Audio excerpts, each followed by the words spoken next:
Hi,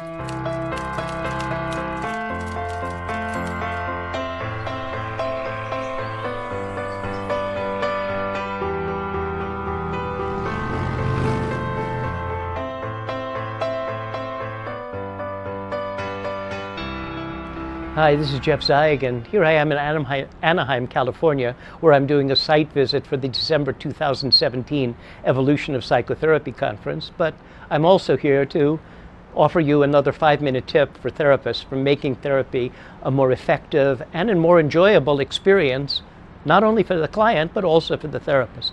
Now, one of the ways that we could conceive psychotherapy is that therapy can be a symbolic drama of change, the imperative of which is, the subtext of which is, by living this experience, you can transform yourself into a more adaptive state.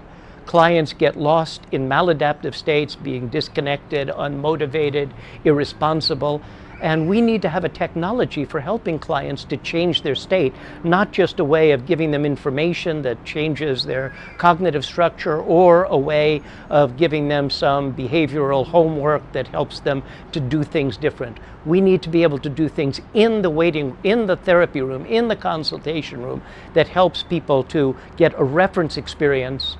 I can change my state. I can realize, conceptualize things differently. Now, in order to do that, we have to reference things that we learn from the world of art. Art is about conceptual communication. Art is not necessarily about giving people information. Picasso, in painting Guernica, is not giving people information about the horrors of war. Beethoven in the Pastoral is not giving you information about what it's like to walk in the country. He's giving you an experience. Now, what do people do that are artists? They make things come alive auditorily. They make things come alive visually. One of the things that I never learned in my Ph.D. program was how to make psychotherapy into a visual art.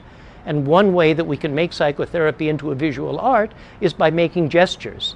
And these gestures are symbolic. They stand for something. Like if a client is, for example, out of balance, rather than saying to the client, you're out of balance, you can say to the client, what you want to have in your life is, and you're making a gesture that symbolizes. The symbolization is much richer than the words that you can use. Artists know that. They create symbolizations. One of the things that you want to create in your life is a sense of this. One of the things that you want to be able to do in the face of adversity is this. Now, you could say to somebody you want to be able to spring back quickly, but when you make that concept come visually alive, it enriches the client's realization of the concept. We know that every emotion can be expressed in a gesture. Whether or not the gesture is made is something else, but any emotion can be expressed in a gesture. Any emotion can be expressed in a sound. Now, this is what animals do. They communicate with gestures, they communicate with sounds. If we want to reach into deeper levels of the human brain, if we want to reach into the limbic system, where probably most problems are located, then we need to use a form of communication that appeals to our evolutionary sociobiology, which is basically limbic communication, which is to communicate by virtue of using gestures and sounds. So if a client is depressed and you want to empathize with the client, you could say, oh, you're feeling, ooh. And that expression is taking what Carl Rogers did with empathy and turning it into something that has more dimensions.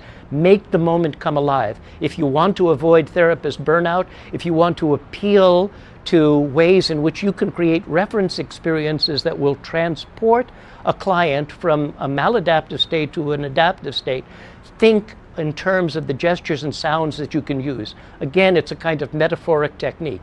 If you want to communicate this, you do that. This case, that could be a sound or that could be a gesture. In the training programs that I offer for psychotherapists, we have exercises, we teach people how can you use gestures, how can you use sounds to create transformative, evocative experience, significant evocative experience for clients. This is Jeff Zeig in Anaheim, California, with another 5-minute tip for therapists. Thank you so much.